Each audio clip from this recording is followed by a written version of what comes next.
So the Miami Heat finished 46 and 36 last year and finished eighth in the Eastern Conference, losing to the Boston Celtics in the first round. So for the most part, the Heat had a relatively quiet offseason, with the most notable acquisition being their draft pick Khalil Ware. They didn't really lose anybody notable, although I am disappointed that they waived Orlando Robinson.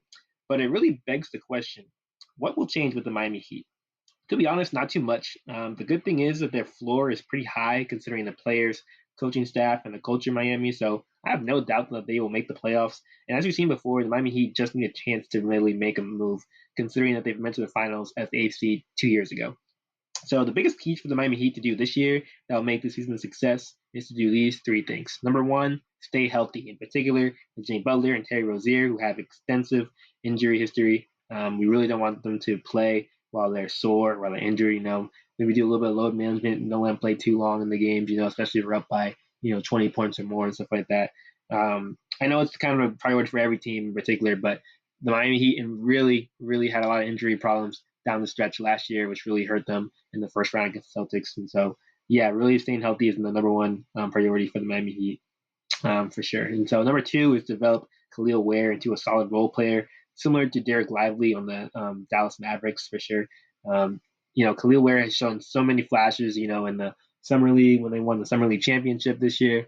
And in college and stuff like that, he can do a lot on the court. He can space the floor. He can roll to the paint. He can set good ball screens. He can just make plays everywhere on the court. He's 7 feet tall, so it's great to have that lob factor. Really, almost 24/7. Really, I mean, it's not that many people can really stop him outside like Wemby and other people. But yeah, it'll really be good to see how Ware really develops this year, and I have no doubt that he'll be a great player. Hopefully, make a first rookie all team. And see how that goes for sure. So yeah, it's the number two big thing, and that'll really help the Miami Heat for sure.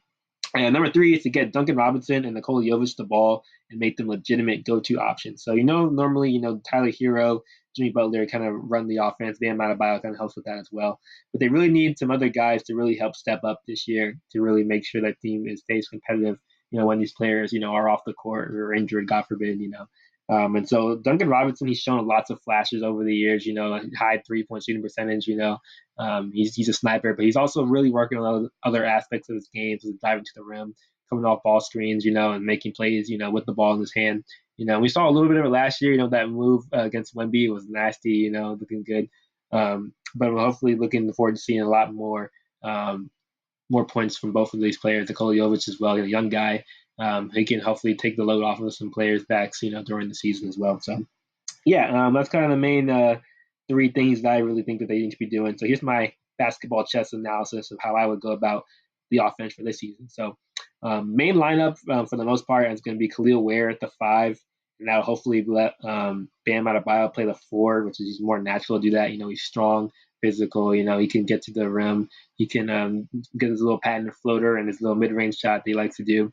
That'll help with him. And having Khalil Ware will make sure that the defense has to, watch both of them at the same time. You can't leave anyone open around the paint, and the thing otherwise it's going to be easy 2 points for sure. So that would be helpful to really help Bam Adebayo not play the 5 anymore, but put him at the 4, and so we can work against smaller people other than center and stuff like that. He can get easier buckets and not work as hard.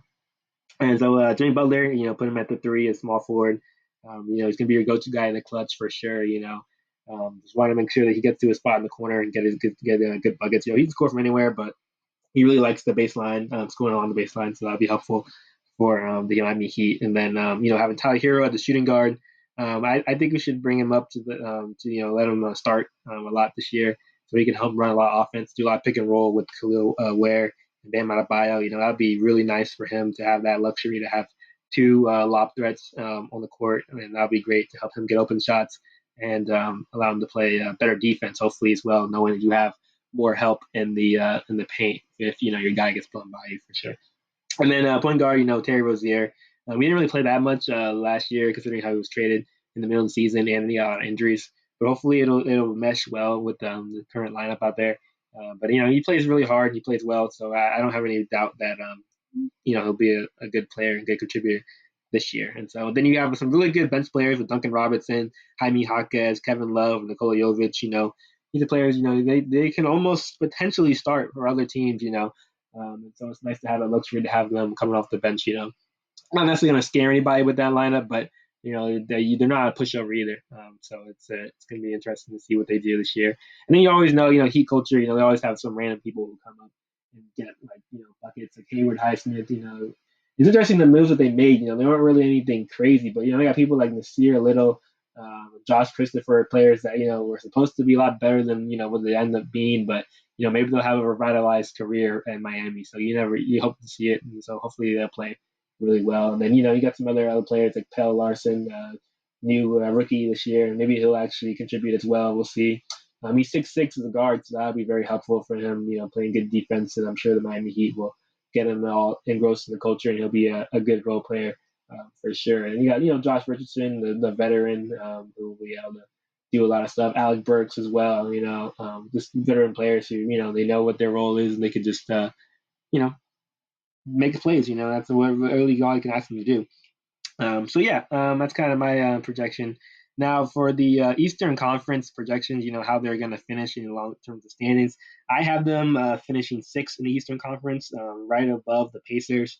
But I feel like they're still not going to win that many games in the regular season just due to injuries and random things happening. The East is actually pretty stacked this year, so it'll be interesting to see. I have the Cavs at 5, and then the Heat at 6. So we'll see. If they get to the playoffs, then they'll be a dangerous team and no one wants to play. And if they draw someone like the Bucks or the 76ers first round, I don't know. I think that series goes 7 games. And the Heat, they've proven that it can go any way. Depending on what's going on the court and who's on the court in particular.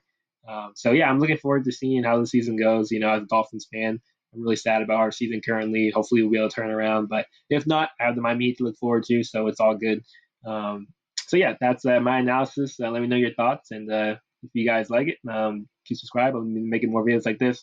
And yeah, buy my board game, Basketball Chess. I really appreciate it, and it helps me out. All right, you guys have a good one.